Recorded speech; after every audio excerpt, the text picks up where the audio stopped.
Good afternoon. I'm Daniel Benjamin. I'm the director of the John Sloan Dickey Center, and I'm delighted to welcome you to this year's Obenshain Family Lecture and to a talk by former Deputy Secretary of State Tony Blinken on the issue of bridges or walls, what will make America great in the 21st century.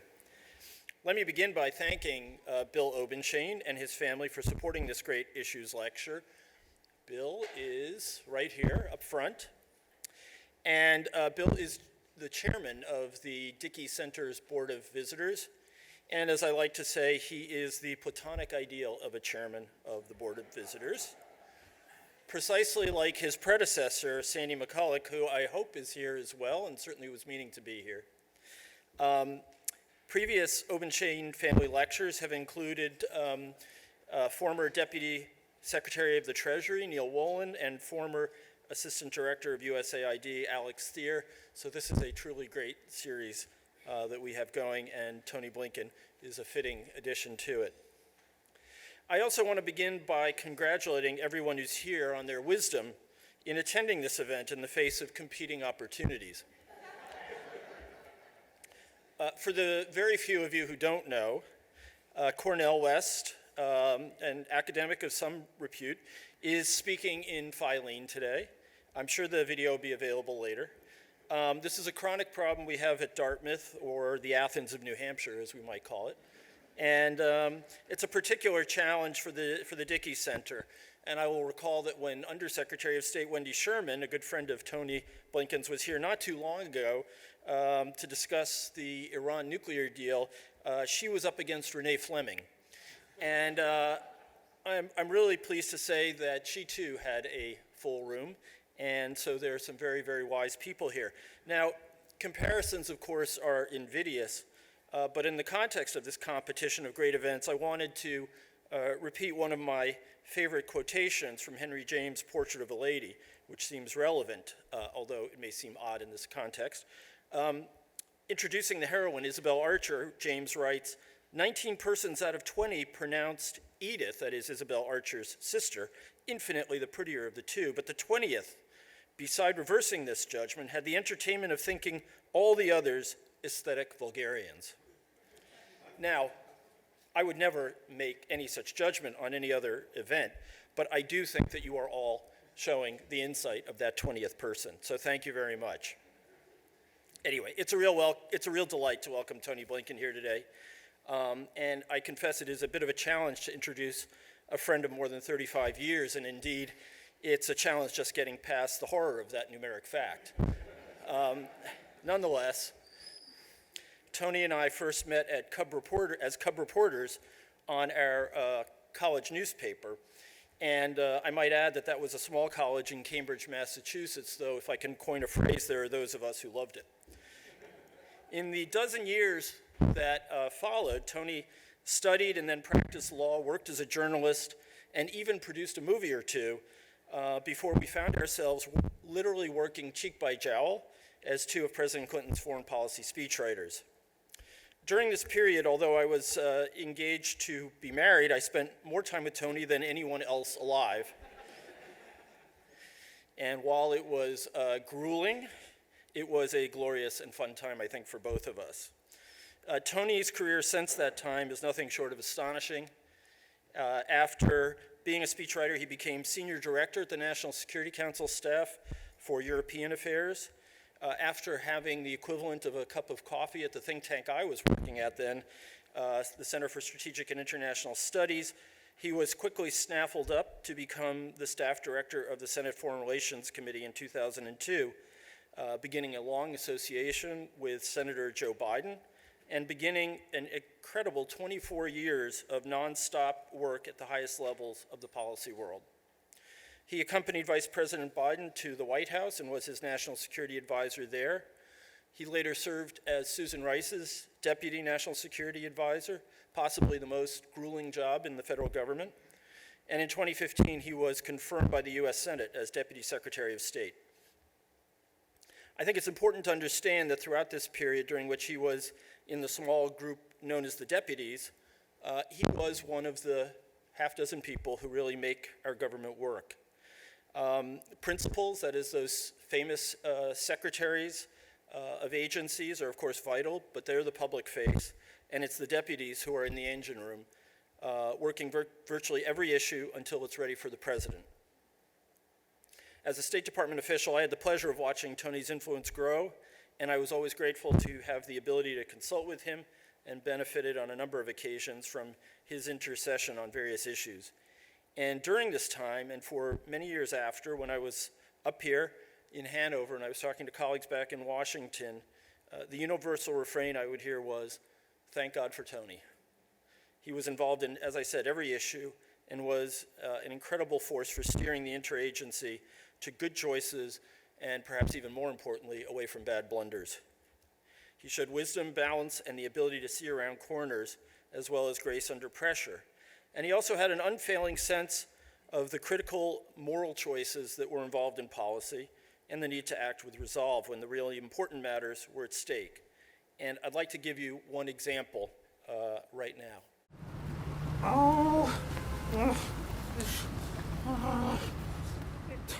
Where is it? Oh, excuse me, sir. May I ask you a question? Hi, I'm Deputy Secretary Tony Blinken from the State Department. Wow, you have a long name. Mine is short. I am Grover. I am from Sesame Street. Well, hi there, Grover. Yeah, hi. I am trying to find the big Un building. And it is so confusing because, well, you know, untied means not tied, and unhappy means not happy. So building must be not a building. And I have been looking and looking everywhere, and I cannot. What does an building even look like? No, Grover.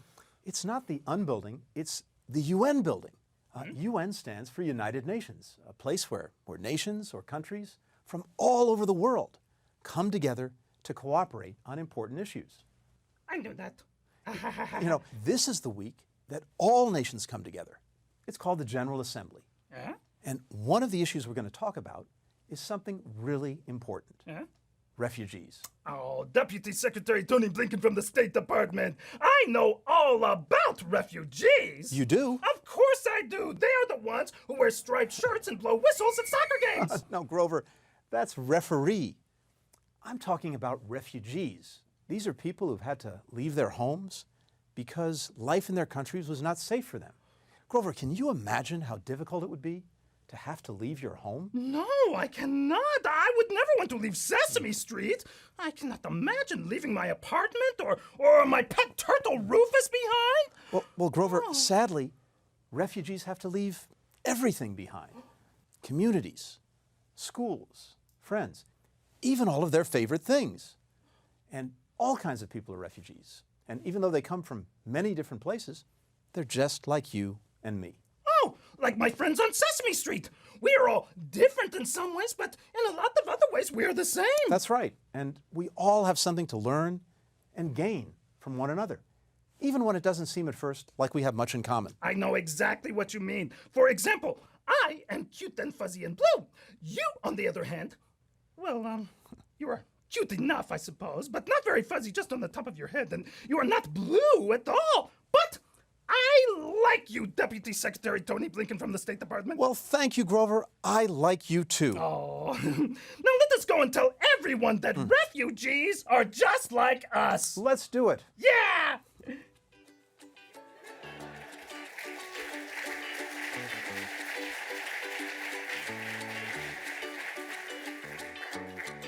So I don't know when the last time Grover appeared in Dartmouth 105 was, but I'm delighted that he was here today. And I don't think any of us would have expected that this issue would be quite so relevant. I think that was made a couple of years ago.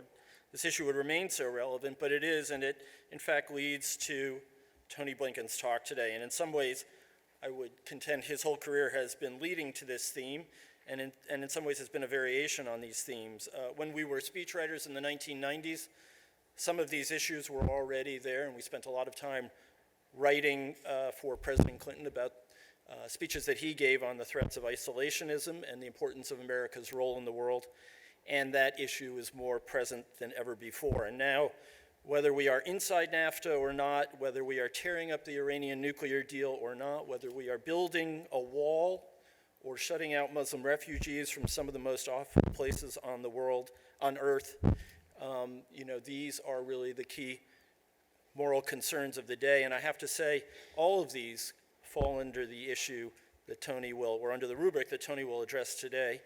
Nothing could be more urgent, so please lend him your ears.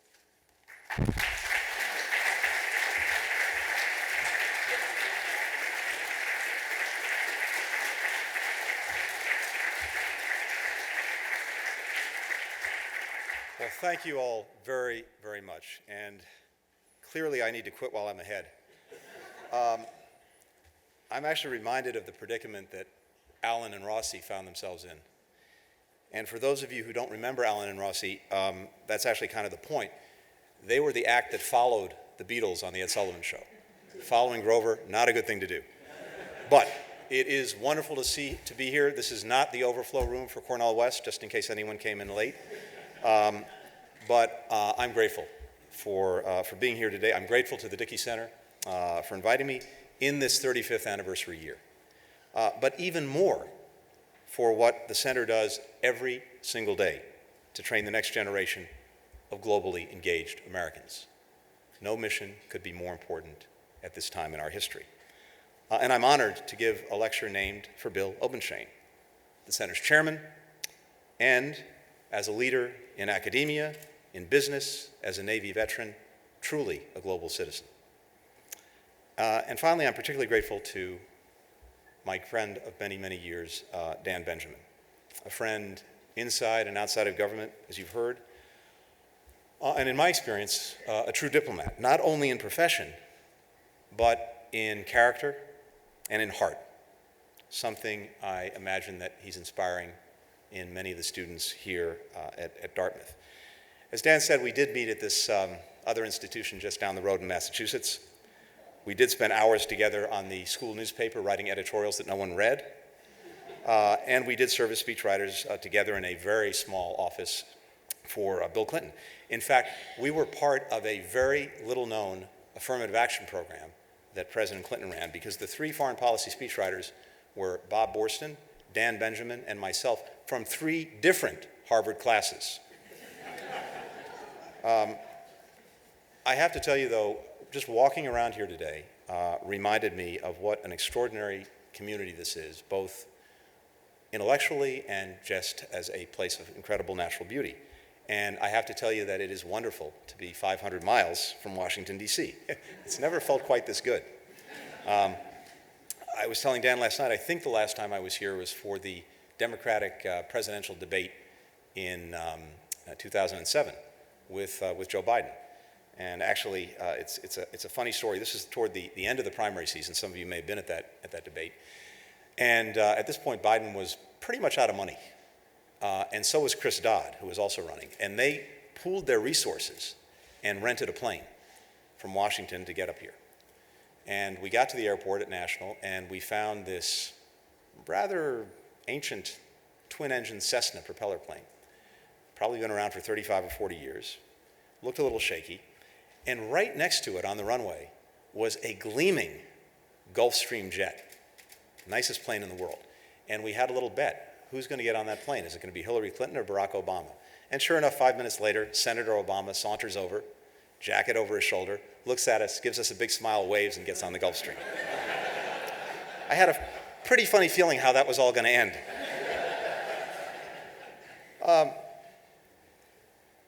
Before I get into what I wanted to talk about, I did want to say one thing, because in looking at what you've been doing here at the Dickey Center, one of the things that really struck me and that resonates particularly with me is that for the last 3 years,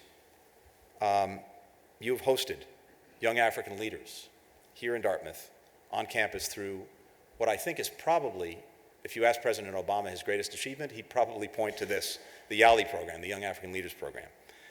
It's now 250,000 strong.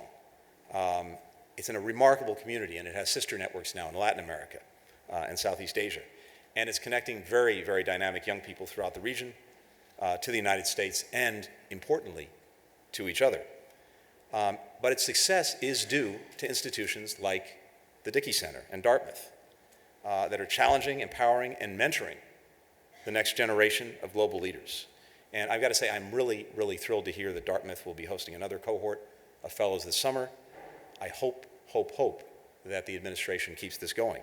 But what I also really like about what you've done is that you didn't just build a bridge here to Dartmouth, you followed the bridge back to Africa, creating opportunities for Dartmouth students to intern with Yali Fellows back in their own countries at their own startups. It's a great example. It's a model of engagement.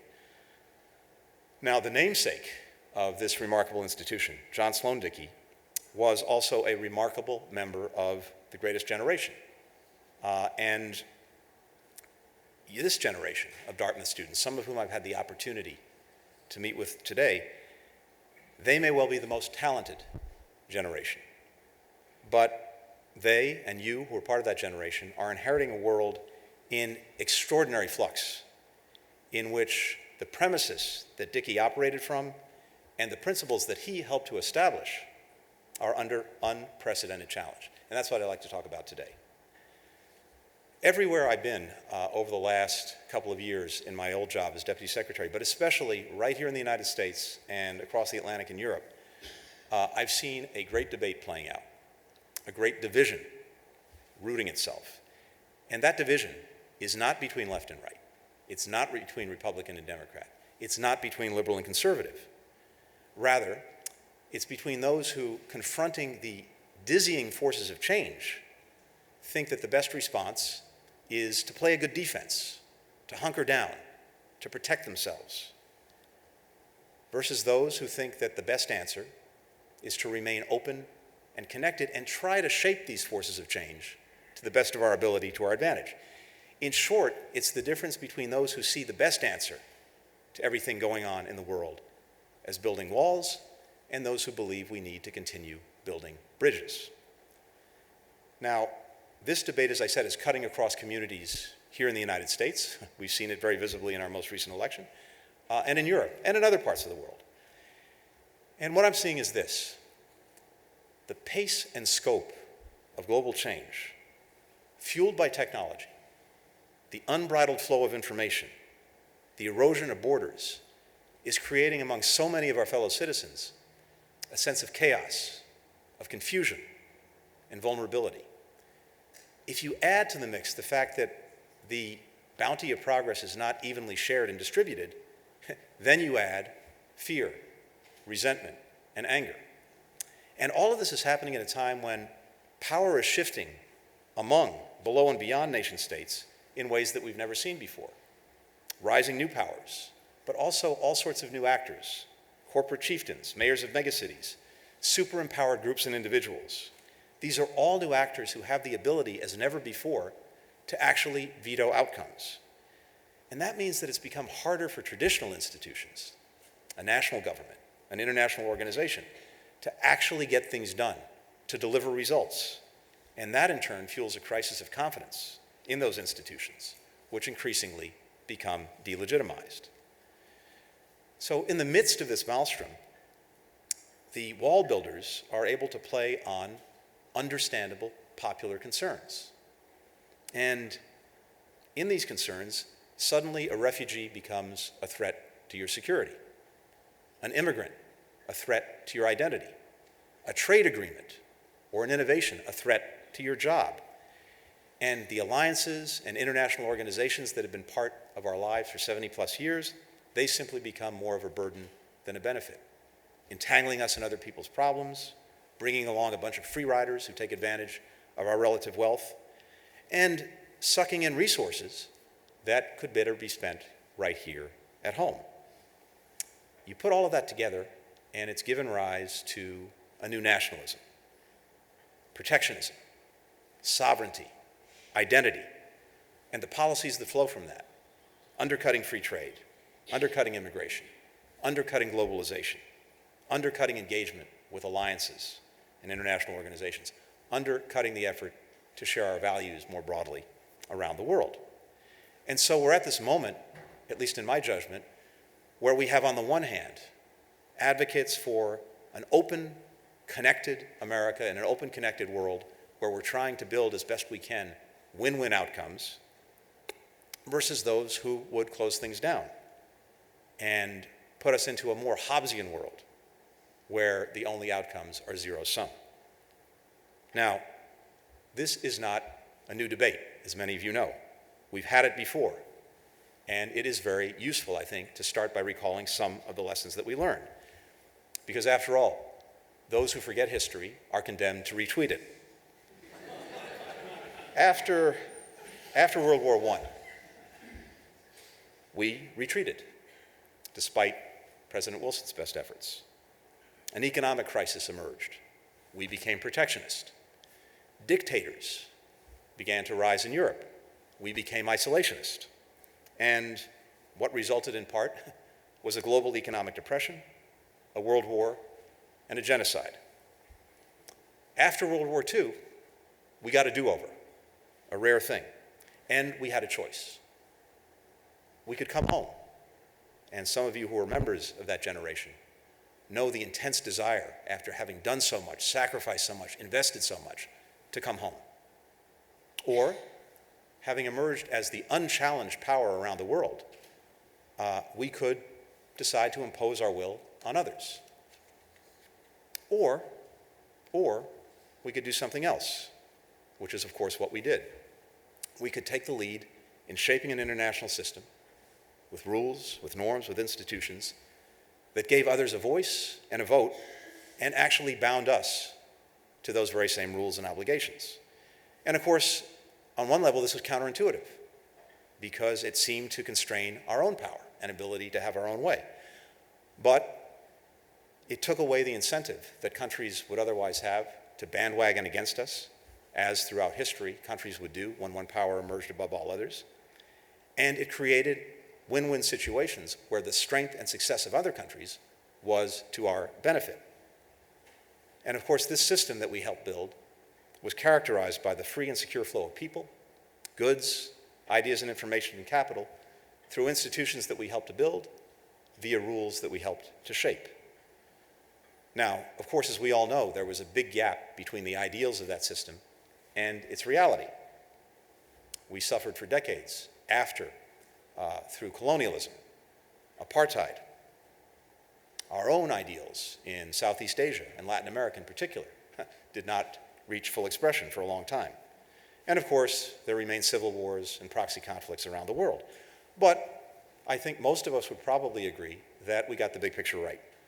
There was no war among the great powers. We ended the Cold War peacefully. And in particular, the openness, the predictability, the stability that we allowed through this system also allowed the emergence of other countries and hundreds of millions of people around the world lifted out of poverty. And as a result, overall, especially in the United States, but also around the world, we had a generation that was healthier, wealthier, wiser, more secure, and more tolerant than any generation of humans in the history of our planet. Now, as we think about today, I believe that this new nationalism will not succeed. And ultimately, instead of building a wall, it will run into a wall. And that wall is reality. And we're already seeing signs of that. This new nationalism and the wall building that comes with it, I think, underestimates the risks of turning inward while overstating the costs and downplaying the benefits of facing outward. A disengaged, hunkered down, zero-sum United States is not going to be doing right by its own citizens. That would deny us the partnerships that we need to confront challenges that are beyond the capacity of any one nation, including even the United States, to deal with alone, and challenges that no wall, no matter how high, can possibly contain.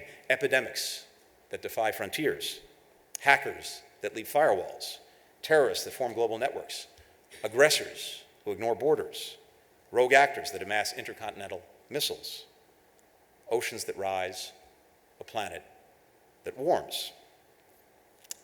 At the same time, I think, as Dan and I have experienced through many years together in government, the world is simply not self-organizing. And if it's not us, then one of two things. It's going to be others, possibly to lower standards and probably to our disadvantage, or it's going to be no one at all. And there'll be a vacuum into which malevolent forces are most likely to emerge. And then thinking about the months and years ahead, there's a powerful case to be made that American leadership and global engagement is more necessary than it's ever been. Our workers and companies need U.S. global economic leadership to level playing fields for our products and to reach the 95% of the world's consumers who don't happen to live in the United States, and also to set high standards for protecting labor, protecting the environment, for protecting intellectual property. Our soldiers and diplomats will continue to depend on what has been an unrivaled network of alliances, both to deter conflict in the first place and to fight more effectively when we have to. Our citizens will benefit from U.S. engagement in international institutions that, for all of their faults, all of their deficiencies, help keep the peace, prevent proliferation of weapons of mass destruction, protect the environment, defend human rights, develop new norms in new realms, from cyberspace to outer space. One quick example, UN peacekeeping is often much maligned, and we're looking at whether we should really be devoting the resources that we do as the largest single payer for peacekeeping operations. But think about it this way. There are about 120,000 forces wearing a blue helmet around the world today. Out of those 120,000, how many are American? 70. That's a pretty good deal for the United States. And of course, the UN itself is much maligned. But take it out of the picture, and that means over the last year, food for 90 million people in 73 countries would be gone. Vaccines for 58% of the world's children, saving 2.5 million lives every year, gone, or someone else would have to do it. Assistance to 36 million refugees, gone, or someone else has to pick up that tab. The promotion of maternal health, saving 30 million lives of women a year, gone. Support for democracy, 30 elections around the world, also gone. So our citizens benefit directly from this as well. Our communities and businesses draw energy and vitality by the inclusion of new Americans through a secure and welcoming immigration system. And we see this across the spectrum of activity. We know this. New arrivals pick our crops. They clean our rooms. They make our food. They also nurse our sick. They doctor underserved communities. And at the other end of the spectrum, 40% of the Fortune 500 companies were founded by immigrants or the children of immigrants. 50% of the startups in Silicon Valley were founded or co-founded by immigrants. And finally, I think our children will find opportunity in America's continued global leadership in innovation, in science and technology. But for all of that, and I want to start to conclude with this, despite these lessons of history, despite the imperatives of the present and the future, much of the political momentum in our country and in the world is with the wall builders. Now, as I said, this administration, I think, is bending to some of the realities that we discussed, but there's still a very strong strain of nationalism and populism that runs through it. Yes, populist, nationalist movements in Europe seem to be falling just short of the goal line. We saw that in the Netherlands. We hopefully have seen that in France, and certainly in Germany. But the steady growth of these movements over 25 years has had a dramatic impact already in influencing the policies and politics of these countries. And I don't think this is going away anytime soon. A very significant minority, getting close in some cases to a majority of the electorate on both sides of the Atlantic, is swayed by this siren song. And just in France, if you put together the votes that Marine Le Pen on the right and Mélenchon on the left received in the first round, both of whom reject free trade, the EU, NATO, immigration, right there is 40% of the vote. Luckily, that's not going to translate into the second round. So, what is to be done? And I'd suggest three things in conclusion. Listen, defend, amend. Listen to those who feel left out and left behind.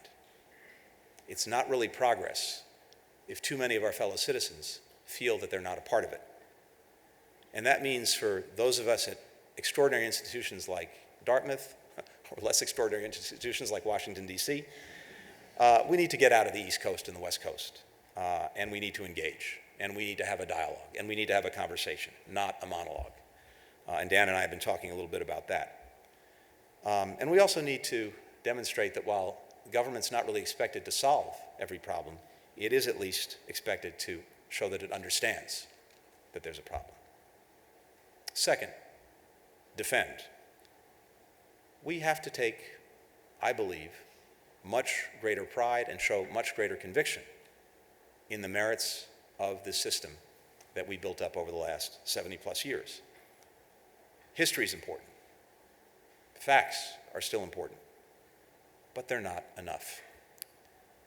I think we have to marry to them a much greater ability to bring in stories, to bring in narrative, to reach people here, not just here.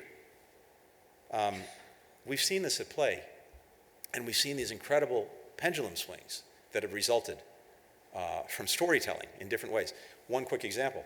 Some of you probably remember that there was this picture that made its way around the world of a young Syrian child who had drowned and was being carried ashore by a Turkish soldier. When that picture made its way around the world, it was like a tsunami in the administration.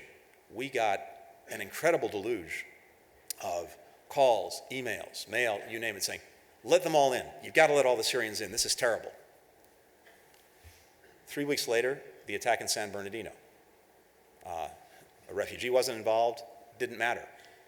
The pendulum swung all the way in the other direction, and we got a tsunami of calls and emails and letters saying, boy, put up the wall, don't let anyone in. This is what has an impact on people, and we have to figure out ways to channel stories into what we're doing. And then we have to think about how we communicate better. Dan and I got this so often when we were working for President Clinton in particular, and some of the other people that we worked for. The language we use, this sort of technocratic, jargony logo-speak, has little common meaning for most people or rhetorical appeal. Multilateral fora, what does that mean? As someone said, if you're asked to draw a picture of the liberal international order, what does that look like? If you have to define it, there's probably a better way to say it. And then finally, I think we have to do a better job connecting some of these abstract foreign policy concepts to real lives and connecting the foreign to the domestic, something that President Clinton was particularly good at. We have to do a better job acknowledging the legitimate downsides and fears, not dismissing them, not minimizing them, not patronizing people. When we make the case for free trade, we have to acknowledge that drivers of unemployment, like automation, like a lack of flexibility in the economy, are real and problems that we have to tackle. When we make the case for climate change, we also have to speak to coal miners who are losing their jobs. When we make the case for refugees, we have to speak to the real, if in my judgment, misplaced fears of terrorism and the loss of identity. And then I hope we can get more of our diplomats, our soldiers, our business people back to their own hometowns, those who've been engaged internationally and globally. They're the credible local voices that we need. And those of us who would like to do that, coming from Washington or New York or Los Angeles, are probably not the right people. And then figuring out who's really influential in a given community. The mayor, the publisher, the business leader, the Chamber of Commerce, religious and civil society leaders, workers' unions, engaging in that conversation with them, defending the proposition with them. And finally, and I'll leave you with this, amend. How do we navigate these great migrations of our time, of people, of products, of ideas and information, and of capital? If we can't navigate those currents successfully, then this entire enterprise will, in fact, collapse. How do we think about more effective policies for assimilation as we're dealing with the single greatest wave of human displacement since World War II? How do we think about how to make trade more fair and more effective? How do we think about making sure that the creative disruption of Silicon Valley is not destruction, causing people to lose their jobs? How do we think about turning this huge quantity of information that we now get every day into quality information? And how do we think about better sharing the burden and making more efficient the alliances and international organizations that are a part of our lives? So, in my judgment, just as capitalism was saved by the Progressive Era and later the New Deal, American-led internationalism needs explaining, it needs defending, it needs amending if it is to survive. And my hope is that some of you, especially the students in this audience, will be inspired to take up that challenge and help ensure that the future will be shaped not by walls, but by bridges. Thank you.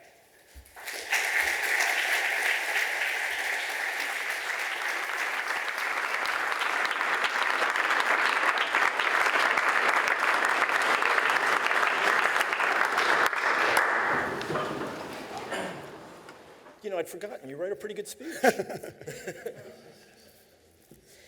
No, that was a terrific speech, and our mutual friend, Ambassador Dan Fried, was here last week, very distinguished diplomat who said that he was predicting that you were going to be one of the key spokesmen on this issue, and I think Dan is good at tipping horses, so I'm delighted that you gave it here, and maybe we'll say that the crusade started here. Your litany of challenges at the end, though, is pretty sobering. So one question I would ask is, since you've taken on the whole world and not just international relations, really, where do you think if we can call it this, the inequality crisis plays into all this? I think it's a huge part of it. And as I suggest, I think one of the things that is fueling this reflex to protect, to defend, to build walls is precisely because the benefits of progress are not being equitably shared. And we're not going to have absolute equity in the way it's shared, but we have to do a better job than we've been doing. And that gets into these really hard questions about how do we deal with so many of these fundamental transformations in our societies in ways that promote that instead of destroy that. We spent a lot of time, especially the last couple of years, at the State Department in Silicon Valley, trying to better connect what we were doing in our foreign policy with the innovation community. And you could start to see this realization dawning on Silicon Valley that if it wasn't part of the answer, that is, this creative disruption not becoming destruction, all of these extraordinary inventions not actually losing jobs, not gaining them, then everything it wanted to do was going to be jeopardized. But I think it means marshaling a lot of forces. It means bringing government together. It means bringing the private sector together. It means bringing the innovation community together, all these different actors. And if we can do that and make it a project, I think we can get somewhere. The big question that people are facing is this. The answer you get when you talk to, I think, students of economic history is that, of course, we've been through this before, too. And at every major hinge point, we went through a period where a transformation in the economy destroyed the existing jobs in a certain sector or industry, but then created all sorts of new ones that hadn't even been imagined before, and in the aggregate, we wound off better off. But two questions. Is this the exception that actually destroys the rule? Is this different? And even if it's not, what do you do during that terrible period of transition? We may get to the other shore, and everything will be fine, but as we're crossing over, a lot of people are suffering. And it's different now, too, because knowledge of that suffering is shared around the world. It's immediate. Everyone has it and feels it. And if we're not able to deal with it in real time, not just in 20 or 30 years, I worry that the legitimacy of the whole enterprise is going to collapse. Well, I certainly share that fear, and I think you've also really put your finger on one of the key problems, which is the fact that information travels, by lightning, and governments travel by inches, really. Someone said it much better than that, Yeah, but exactly right. but it is extraordinary that governments really are still putting on their boots when everyone's already changed their mind 3 times. That's exactly right. And it's very hard to see how we can cope with that. The other almost and possibly insoluble problem that at least I worry about is migration, because nothing threatens.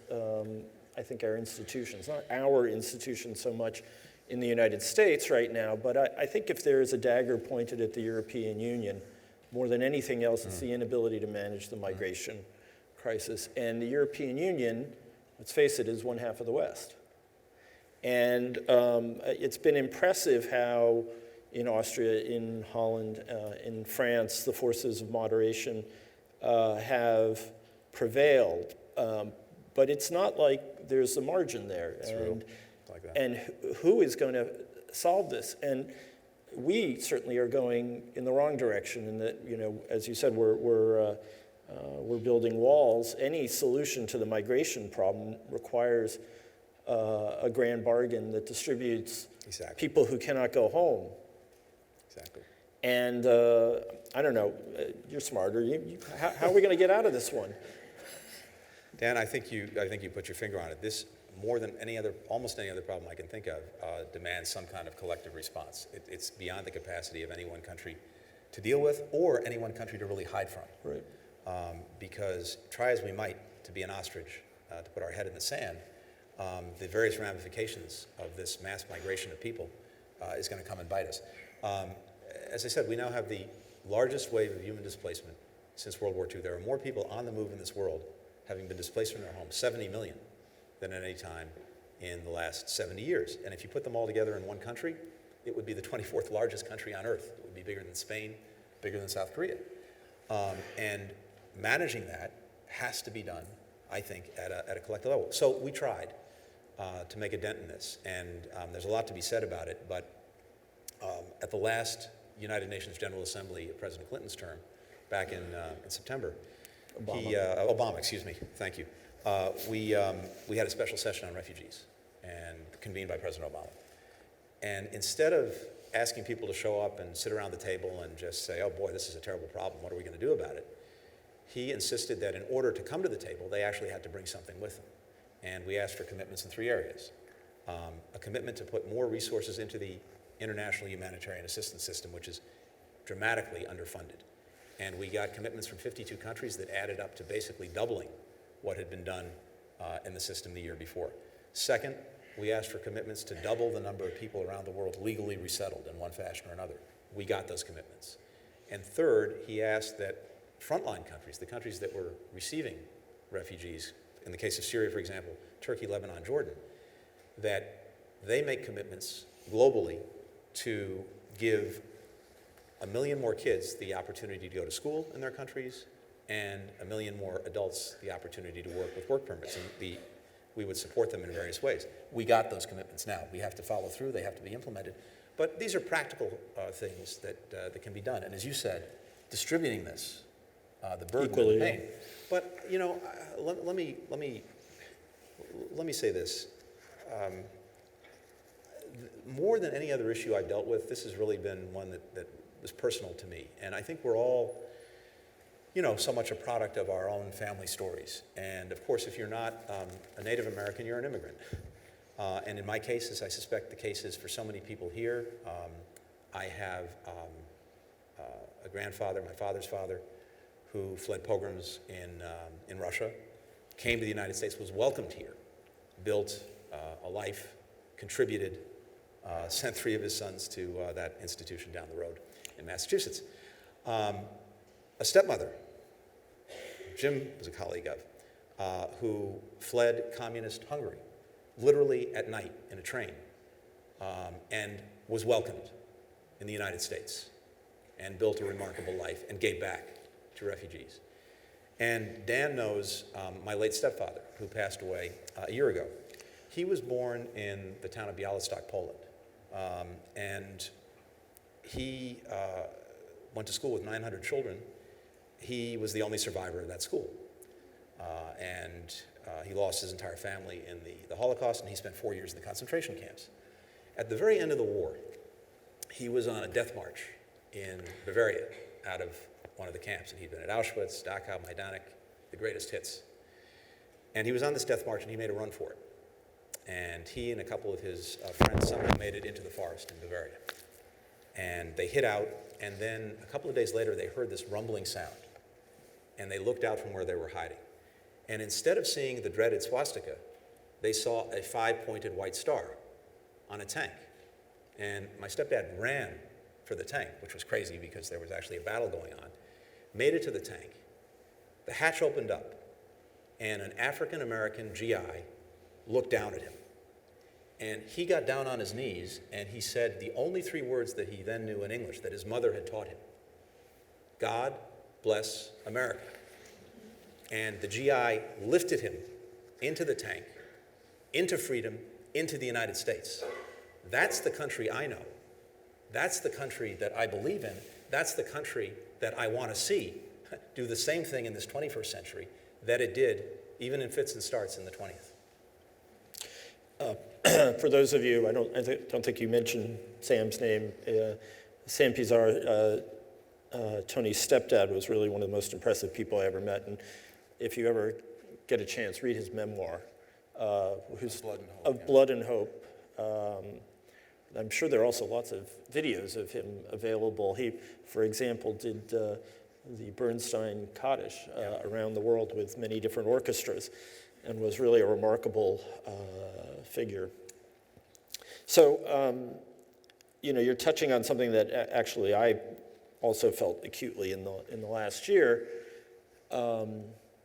was that even, and I'm be interested in your view from inside the government, that at the 100,000 mark that we went up to for Syrian refugees, I am guessing that the politics were appalling, and within the government there was just a sense of profound despair that you couldn't get even higher. Yeah, that's exactly right. I mean, we got to 100,000 overall, and then 10,000 and change for Syrians, and it was pulling teeth. Yeah. It was and you think the President of the United States can simply flip a switch on these things, and I think it was profound. Oh, I'm sorry.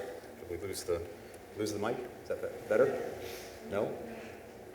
Why don't you pull it off, or you can have mine.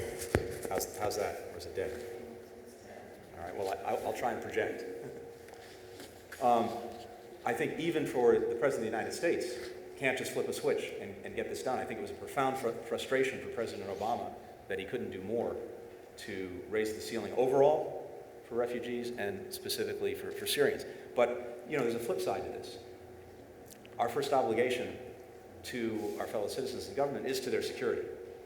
And we also had to make sure that as we were raising the ceiling, and Dan, of course, knows this better than anyone, we were not doing it in a way that could jeopardize their security by cutting corners on making sure that folks we were admitting didn't pose some kind of risk or threat. Now, all of that said, if you're a terrorist trying to infiltrate the United States, about the last way you would do it is through the refugee program, because it takes about 18 to 24 months to be admitted as a refugee.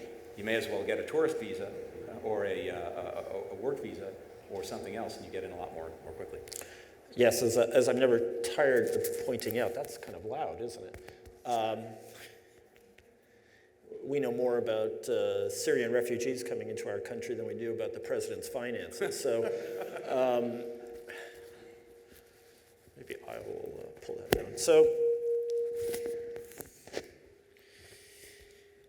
yeah, I can imagine that was a brutal issue. I guess the last question I want to ask before opening it up to the audience is, we're sort of in a foot race between the forces of retrenchment and the capacities of our institutions, and how long the public will take before it will turn around. And I share your hope that it will turn around. So that is one dimension of the problem. But the other dimension of the problem is that we're really in a conflict at the same time. As we have found out, our friends in Russia are actually trying to also destroy that system at the same time, because they figure it would put them in a better geopolitical position. And I guess the question there is, so how do we prioritize this? What do we do to push back? And how do we solve? I'm very sorry.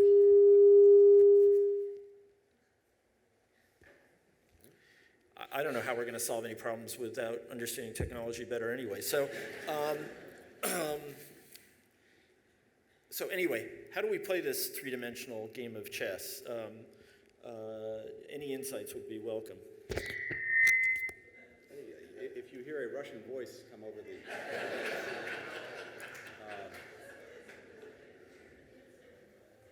you know, when we started working together in government, this is a moment, of course, of profound hope in the relationship with Russia, having emerged from the Cold War and having, we thought, started the work of trying to bring Russia into this larger international system. And I think part of the problem that we have is that for the last 25, 35 years now, 25 years, we have to some extent been talking past each other. We genuinely thought that we were trying to do the right thing in helping Russia integrate. We devoted a lot of resources in the 1990s to supporting Russia. We were its champions for trying to integrate the system, including as recently as the first term of the Obama administration, when we were probably the leading champion for getting Russia into the World Trade Organization. Russia, of course, has a very different narrative. And the enlargement of NATO was seen as a way of encircling it and containing it. And as this dialogue of the death sort of continued, Putin then came to power.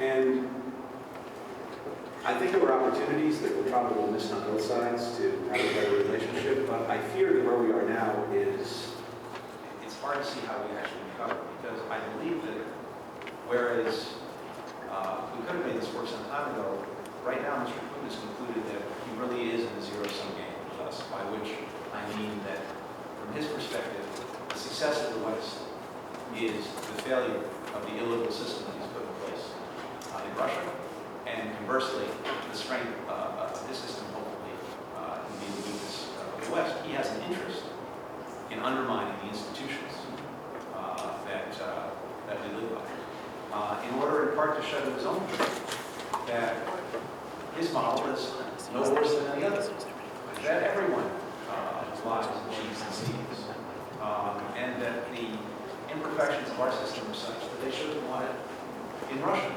And particularly if there was a successful model, say, in Ukraine, right next door, that's a tremendous threat to the model that Mr. Putin is trying to establish. And the other mistake I think we made in thinking about integrating Russia into these institutions was to believe that this is actually something that, at least in the case of Mr. Putin, he actually wanted.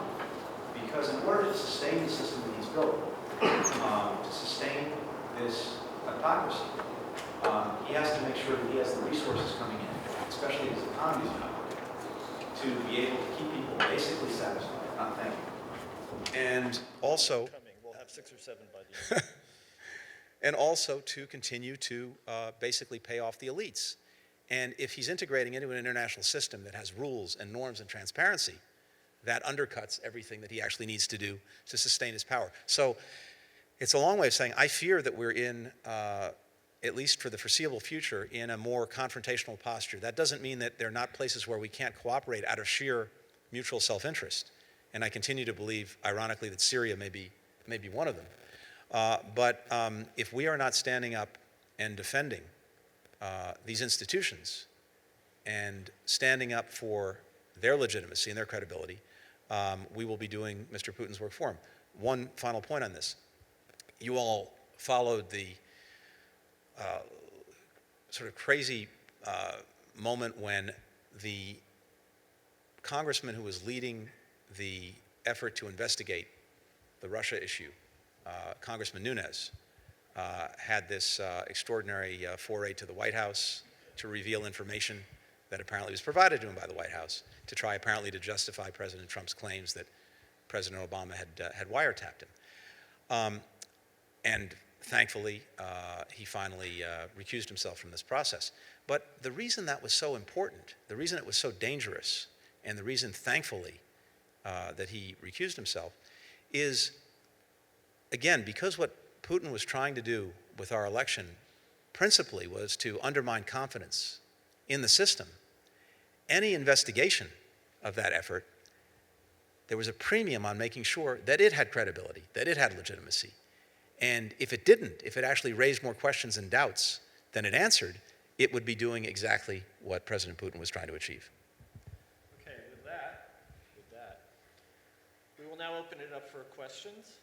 please raise your hand, and I think we have another microphone that will get to you so that you are recorded for posterity. What? So much for my power.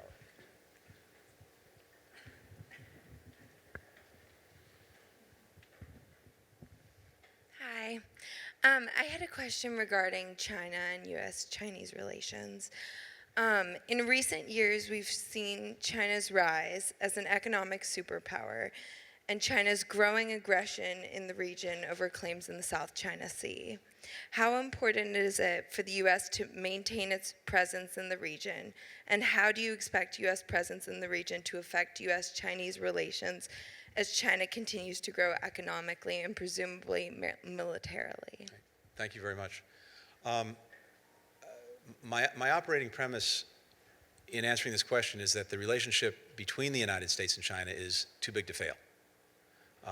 Neither of us can really afford it. And we are so intertwined, just to start with economically, that if we allowed it to fail, there'd be an element of mutual assured destruction in it. So we both have a real incentive to see if we can make it work. But China's in an interesting position, and there's kind of a schizophrenia about it. On the one hand, I think Chinese leadership is almost paranoid about maintaining stability at home. And it sees all sorts of challenges and threats and dangers to the primacy of the party that it knows it has to deal with, starting with the fact that it keeps having to find jobs for millions of people every year who are entering the labor force. And the environment has become a huge issue in China. And yet at the same time, on the flip side, beyond China, in the region, South China Sea, it's kind of like a teenager growing too rapidly and not quite yet fully comfortable in its own skin, throwing its elbows around, acting a little bit aggressively, worrying the neighbors. And we have to deal with both sides of that coin. What we tried to do, and actually this has been pretty consistent across administrations over the last decades, is we tried to do two things. We tried to broaden and deepen the areas of cooperation with China, and we had some significant success with that. In particular, when you think about it, we got China engaged in combating the outbreak of Ebola. That was important.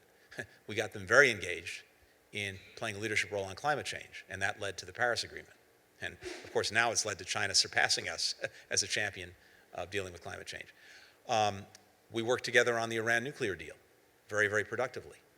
And we're even doing things that we couldn't have imagined doing some years ago, working together cooperatively in a coordinated way in development in third countries. Just for example, we've been training together Afghan diplomats, doctors, things like that. So these areas of cooperation are more and they're deeper.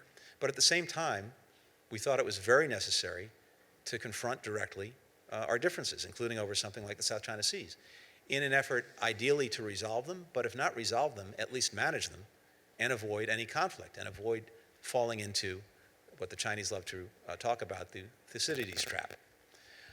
I believe, and maybe I'm overly optimistic, I believe that the relationship, despite all of these strains and tensions and despite China's emergence, can be successfully managed. We can avoid conflict. We can increase areas of cooperation. But it really requires very, very sustained engagement. It requires a lot of day in, day out diplomacy. And I think ultimately what it's really built on is just increasing the connectivity between our countries, students, business people, tourists, you name it, as well as our governments. And if we do that, we can, I think, succeed. Now, we believe over many, many years that our presence in the region has been a force for stability, and a force for stability that's benefited China, because in our absence, other countries worried about China asserting itself would have to take measures into their own hands, build up their militaries, perhaps develop nuclear weapons, and wind up in conflict and confrontation, and certainly tension with China, that can lead to bad things. And so we've made the case to them that our presence has actually been good for them as well as good for others. I still believe that's the case. And actually, I have to say, the administration, after having gotten off to, I think, an unfortunate start with China, has kind of righted the ship. And in fairness, we've seen this before.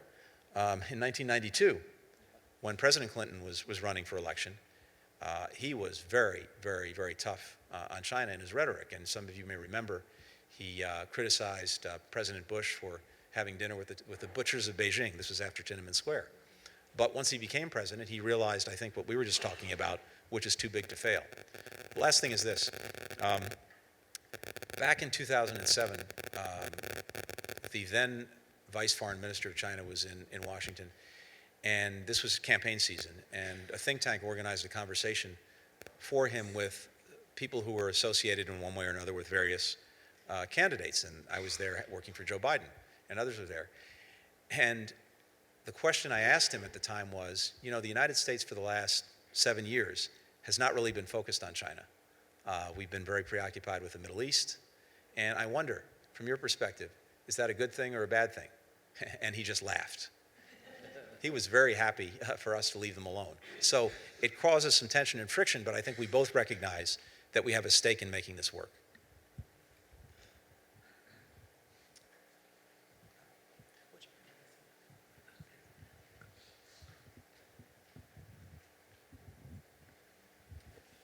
Hi. So I'm curious that if this latest wave of automation is the exception that breaks the rule, and that large portions of the American job market that are accessible to most Americans aren't going to be coming back, then in that case, what do we do? We'll be living in a Marxist utopia where everyone just spends their time on free time. Look, I don't have a good answer to that because if we can't figure this out, we are going to be in a world of hurt. Now, there are interesting things that people talk about.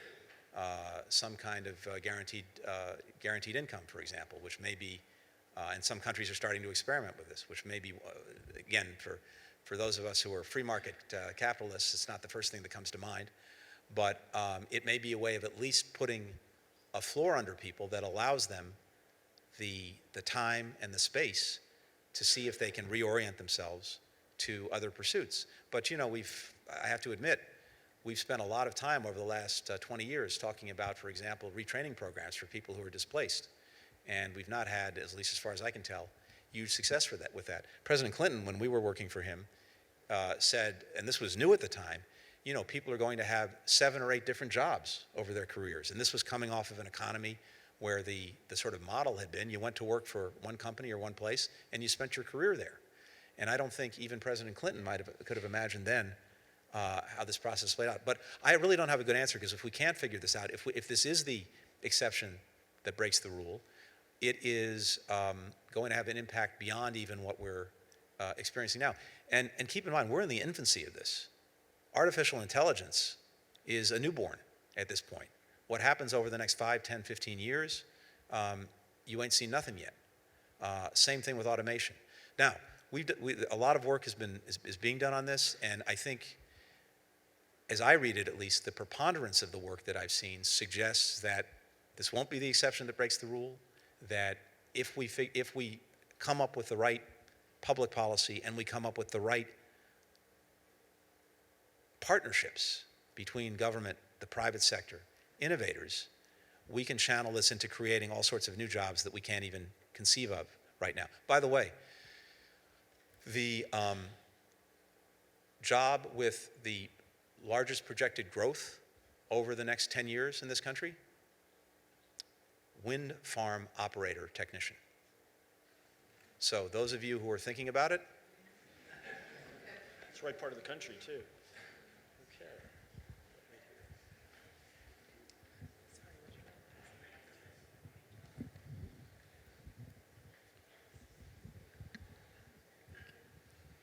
Hello. In your view, and with your experience in the State Department, what challenges do you expect the current State Department will face in the years ahead due to a lack of staff and a possible loss of funding? yeah. Thank you for asking that, because that is a question near and dear to my heart, and something that pains me to watch as we gather here today. 2 things are happening right now. One, the jobs that need to be filled by bringing in new appointees by the new administration are not being filled. People are not being named, never mind nominated if they have to be confirmed. There are a couple of reasons for this. One is that the administration has tried to avoid hiring people who were so-called never Trumpers. And so if you signed a letter or spoke out in any way, no matter how qualified you are, you're going to have a hard time getting a job, even if you want one. And this has eliminated some extraordinarily talented people, many friends of mine. Second, even people who are not in that category, I think the administration has had a little bit of a hard time actually attracting them to take jobs. But the other aspect of this problem is, honestly, I think there's been a little bit of disdain for the need to fill some of these jobs, and a view that the government is overstaffed, overstuffed, wasting money. They don't need it. But this has created a catch-22, because as the administration is not filling jobs that it could fill by bringing in new people, it also, at least at the State Department, doesn't trust the career bureaucracy. And I think this is profoundly misguided, because in my experience, and I think Dan would say the same thing, virtually all of the people that we worked with who were Foreign Service officers or civil servants, while they may have their own personal views about politics, they checked those views at the State Department door. And in their professional lives were the furthest thing from partisans or ideologues. And they desperately want whoever is Secretary of State to succeed. They desperately want that person's voice to be heard, because that's how their voice is heard. And they're almost crying out to be called upon and brought in. And at least so far, that is not happening. So that's one part of the problem. It's a big part of the problem. The other part of the problem is something else you alluded to, the budget. And there seems to be a deliberate effort to, in effect, gut the department in many ways by underfunding it, and underfunding some of the most effective and successful programs. One example,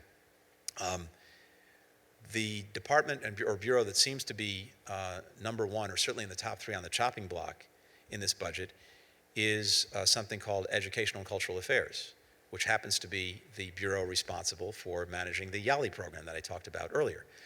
Also, purely coincidentally, it happens to be the bureau that my wife was in charge of as Assistant Secretary of State during the Obama administration. Now, this is the bureau that is responsible for all of our exchange programs around the world. There are a number of well-known programs, the Fulbright probably being the one known to most of you, but probably 150 different programs of one kind or another, bringing people from all over the world here for a week, a month, a year, academic exchanges, cultural exchanges, sports, business, technology, and sending Americans abroad, and also sending English teachers around the world. There's a huge demand for that. Now, over the last 70 years of these programs, our embassies around the world have done an amazing job of identifying up-and-coming talent in these countries and sending them on these programs to the United States. And we went back and looked at the numbers. And over the last 70 years, participants in these exchange programs, run by this bureau, funded by this bureau, that's now on the chopping block, of those participants, more than 350 who came here at a young age went on to become the president or prime minister of their country. 52 went on to win Nobel Prizes. Thousands went on to become leaders of their communities, corporate, cultural, academic, scientific, you name it. And interestingly, coming to the United States, being exposed to our country, virtually all of them wound up liking it and going back and taking roles of influence and prominence over time in their countries and having a positive view of the United States.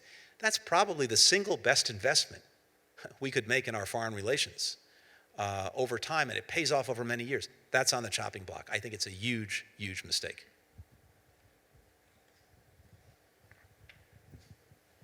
What do you think are the most likely outcomes to the North Korea situation? And do you think that the current administration should pursue solutions that do not involve regime change? Okay, and I'm sorry, I didn't see where, oh, thank you. So, the first thing I think we have to acknowledge when it comes to North Korea is that successive administrations going back 25 years have failed to curb its nuclear ambitions. The Clinton administration actually had a period where it succeeded somewhat. There was something called the Agreed Framework Agreement, by which the North Koreans gave up their plutonium program. And it was monitored, but then it fell apart because, one, the Bush administration believed that it had a covert uranium-based program, and also we didn't make good on all of our obligations, including helping to fund and build a light water reactor to replace the things that they had mothballed. And then progressively things really fell apart. But the reason this has now taken on this urgency, and the reason it's dominating our front pages, is this. Over the last year, Kim Jong-un has really pressed the accelerator on trying to develop an intercontinental ballistic missile with a nuclear warhead that can actually reach the United States. And from our perspective, the idea that that capability would wind up in the hands of a leader who, at best, seems to act impulsively, but maybe even irrationally, that's a huge risk. And so we've really redoubled efforts to see if we can do something about this. Now, I don't think there's a good military solution to this. Here's why. The idea that we could preemptively take out, remove, eliminate the nuclear missile program falls apart because, one, much of this infrastructure is buried underground in mountains. Some of it, we don't know where it is. And while there may be some cyber tools that are helpful, I think most experts would agree they won't solve the problem. They may simply disrupt, but not defeat the program. And at the same time, North Korea has been developing so-called road mobile missiles that they can literally put on a mobile platform, hide, wheel out, fuel with a solid propellant that takes a matter of minutes, and launch. So there's not a good preemptive option in my judgment. Even if there were, as you know, North Korea has thousands of pieces of artillery aimed at Seoul, South Korea, 30 miles from the border. If we didn't totally decapitate the regime with that preemptive strike, it could get off a retaliatory salvo, and it would probably decimate Seoul. And by the way, there are lots of American soldiers there. So, in my judgment at least, not a good preemptive military solution. Now, if we saw them putting an ICBM on a launch pad with a nuclear weapon, we'd do everything we could to take it out. But in terms of preemptively eliminating the program militarily, I don't see it. So where does that leave you? That leaves you with some kind of negotiation. And then the question is, how do you get Kim Jong-un to the negotiating table? His father, his grandfather, seemed to see nuclear weapons and missiles as bargaining chips, something that they could trade away in a negotiation. The problem with Kim Jong-un is we believe that he sees the nuclear program and missiles as his only insurance policy against regime change, and something that he's not at all inclined to trade away. And so the question is, can you change his calculus? And I think there are two ways to possibly do that. One way is to say, you know what, never mind the denuclearization. We'll go ahead and work on a peace treaty with you, which is what he says he wants, to replace the armistice. I don't think that really gets us very far, because at the end of the day, he has his cake and he eats it too. He gets the peace that he wants, and he still gets to pocket the nuclear program and the missile program. We might never get him to make steps, even if there's a peace. But it's at least something legitimate that needs to be looked at. The other way is to do something we haven't done fully and effectively, and that is comprehensive, sustained, relentless pressure on Kim Jong-un to deny him the resources that he needs to fund the program and to buy off elites in his country. And there are two ways of doing that. The most obvious and visible is China. China has, as you know, this unique relationship with North Korea, where 90% of North Korea's trade is to, through, or with China. China says it doesn't have a lot of influence, that they don't get along with North Korea. That's maybe true, but they do have leverage. And part of this is getting them to exercise it. And by the way, I think actually the administration is doing that, picking up where we left off. And one of the ways you get them to exercise their leverage is to say to China, look, if you can't or won't help us deal with this problem, and we want to do it with you cooperatively, then we're going to have to do things that are not directed at you, but that you're not going to like. More missile defense, like the THAAD system in the region. More American military presence in the region. More exercises with the South Koreans and the Japanese. And maybe sanctions, including on Chinese companies and Chinese individuals who are helping the North Korean regime. And that's a way to get China to fully digest the fact that the instability that it fears, understandably, that instability is primarily being instigated by North Korea. The second piece of this pressure equation is something that we started about a year ago, and that is literally going around the world to every country we could find with South Korea and with Japan and getting them to sever their economic, diplomatic, and political relationships with North Korea. For example, North Korea has thousands of guest workers spread around the world. They send back the money that they make not to their families, but to the government to spend on the nuclear program, the missile program, the military. Hundreds of millions of dollars a year. By some estimates, over $1 billion. I think it's less than that. We went around and we got countries to kick out these guest workers. Second, diplomats who, instead of being engaged in diplomacy, are engaged either in trying to acquire technology for the programs or actually in illicit commercial activities to, again, make money for the regime. Who would have thought that apparently North Korean food is really popular in various places in the world because these diplomats are setting up restaurants and the proceeds are going back to Pyongyang. We got countries to cut that off.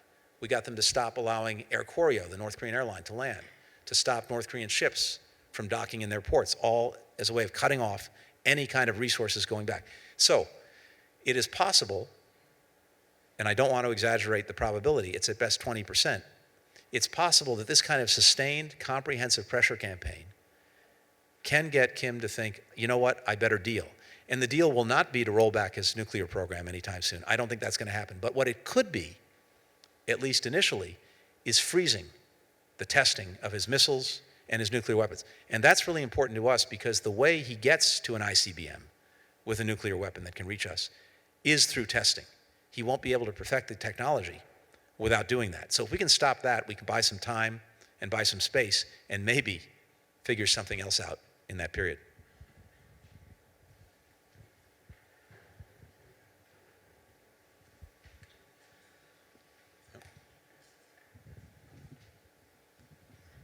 Thank you for your talk. So I think at heart you were talking about persuasion and how you make the case for globalism, and it sounded very nice to me.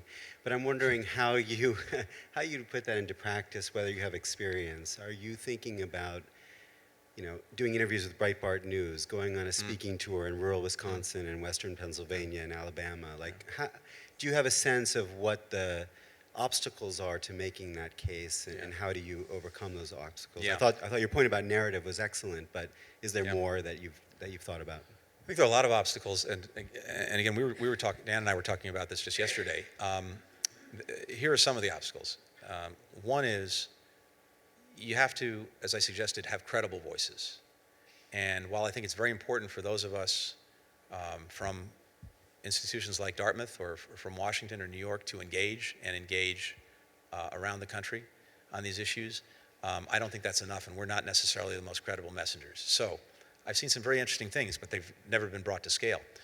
An organization that I've had some involvement with called Human Rights First has paired veterans with refugees from Iraq and Afghanistan who helped these veterans when they were in Iraq and Afghanistan as translators, as guides of one kind or another, and were then admitted to the United States as refugees. And they've gone together to about 8 different places, not on the East Coast or the West Coast, to talk about their experience. And in community centers, town halls, you name it. And those are wonderful stories. And these are veterans from the communities themselves who are talking about this and showing people, wow, this guy actually saved my life. That has a powerful impact, but that's a small thing. How do you bring that to scale? How do you identify, as I suggested, who is truly influential in a given community? Figure that out. And then maybe the most daunting question, maybe it's not daunting, but it's something that we just haven't really thought about enough, is we need to better understand how people get their information. And the way we get information here in Hanover or in Washington or New York is not the same way people might get information in other parts of the country. What are the main sources of that information? In many rural parts of the country, it's not, as it is for many of us, the internet. So if we're trying to communicate over the internet, we're probably not reaching them. Maybe it is Fox News. Maybe it is the local newspaper. Maybe it is a community leader. We have to figure out how to enable that. So there are lots of obstacles, but the biggest obstacle is kind of how do you do this? Either do it at scale, or how do you do it in a way that kind of lights a fire of conversation at the grassroots level? That's the challenge, and I think there's some creative ideas that we've been talking about, but it's a big project.